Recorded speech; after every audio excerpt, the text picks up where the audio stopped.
Welcome to the Explainer. So glad you're here with us today. We're tackling a piece of paper that might sound, like just another boring administrative formality, but honestly, it is the ultimate key to unlocking some massive opportunities for your business. We're talking about mastering the art of getting your business officially certified and ready for action in the great state of Indiana. So, looking to ensure your business is in top shape for legal and financial transactions? Discover how obtaining a certificate of good standing in Indiana is your golden ticket. Seriously, whether you're trying to expand, secure funding, or just protect those hard-earned assets, this single piece of paper, or, well, let's be real, a digital PDF nowadays, is exactly what stands between you and your next big business milestone. Here's our roadmap for today. We're going to cover 1. The golden ticket. 2. Eligibility and ongoing maintenance. 3. The step-by-step application process. 4. Costs, payment, and delivery. And 5. Troubleshooting and reinstatement. All right, let's dive right into section 1, the golden ticket. Okay, first things first, we gotta get our terminology straight. Across the country, you'll hear professionals talk about a certificate of good standing. But if you try searching for that exact phrase on Indiana state websites, you might end up a little confused. And that's because in Indiana, the official legal term issued by the Secretary of State is actually a certificate of existence. Don't worry though, they mean the exact same thing. It's basically a state-authenticated document, complete with the official seal that proves your business is legally organized, active, and totally compliant with all its statutory obligations. Now, Indiana doesn't legally require you to hold this certificate just to run your day-to-day operations, but the outside world absolutely does. If you walk into a bank hoping to secure a business loan or open a corporate checking account, they're going to ask for it. Want to purchase liability insurance to protect your assets? Yep, you need it. Looking to cross state lines and register to do business in a neighboring state, they will absolutely demand a recent certificate of existence from Indiana to prove you're a legitimate, law-abiding operation. Moving right along to section 2, eligibility and ongoing maintenance. What's really great is how straightforward Indiana makes this. To actually be eligible for a certificate of existence, your business just needs to be in continuous compliance. And the main way you do that is by filing your business entity report. Whether you're a for-profit or a nonprofit, this is a biannual requirement, which just means it happens every 2 years, specifically during the anniversary month of when you formed your business. For-profits pay a $32 fee online, and nonprofits pay $22. Pro tip, make this a recurring calendar alert right now. Imagine a bank suddenly freezing your business credit line right when you need to make payroll, all because you forgot a simple $32 fee. Missing this deadline is literally the #1 reason businesses lose their good standing.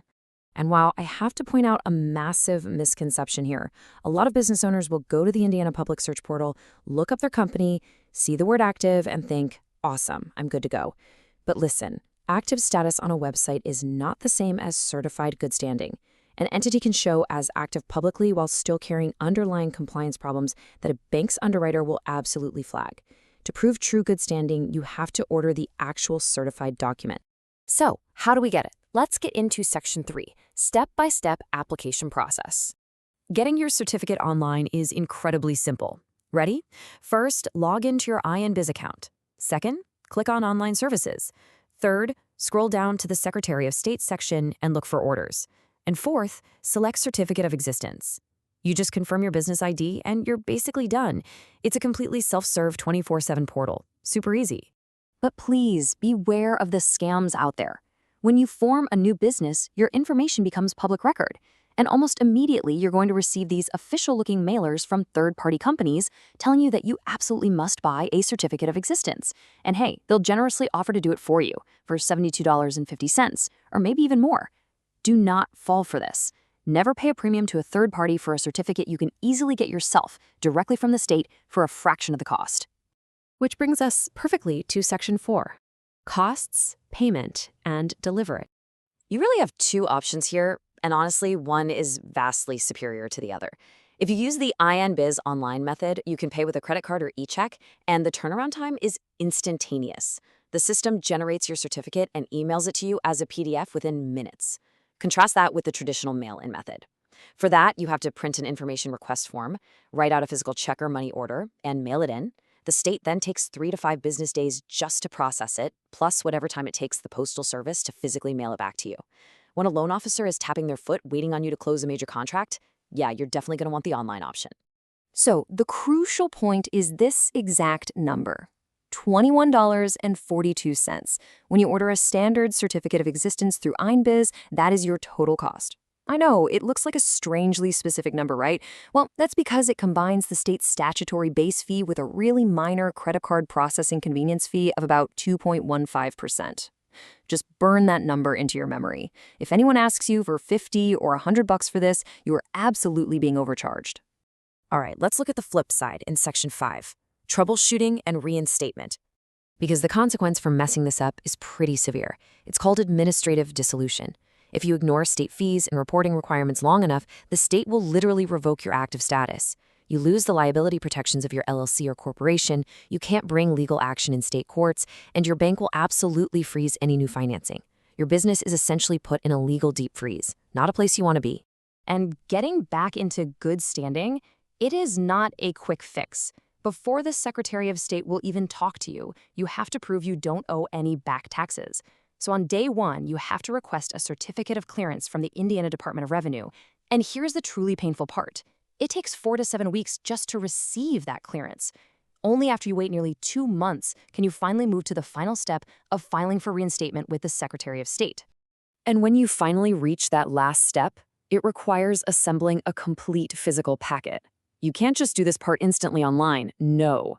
You have to gather that hard-won certificate of clearance from the Department of Revenue, a signed application for reinstatement, which, by the way, is Form 4160, plus all of the missing business entity reports you neglected to file, and a check or money order covering all your back fees plus a $30 reinstatement penalty. All of these items must be physically mailed or hand-delivered together to the Secretary of State's office. This whole brilliant illustration of bureaucratic pain is exactly why you want to set that calendar reminder for your biennial reports. We've covered a ton of ground today, from the incredible power of the certificate of existence to the absolute pitfalls of falling out of compliance. So I want to leave you with this final thought. Is your Indiana business ready to secure its certificate of existence and unlock its full potential? Don't wait until a bank is demanding it to find out if you're compliant. Log into EINBiz today, check your status, and make sure your golden ticket is ready and waiting for whenever your next big opportunity arrives. And as always, I need to remind you, this explainer is for informational purposes only and should not be considered as legal advice. Always consult with a professional for specific legal guidance. Thank you so much for joining me on this explainer. Keep learning, keep growing, and I'll catch you next time.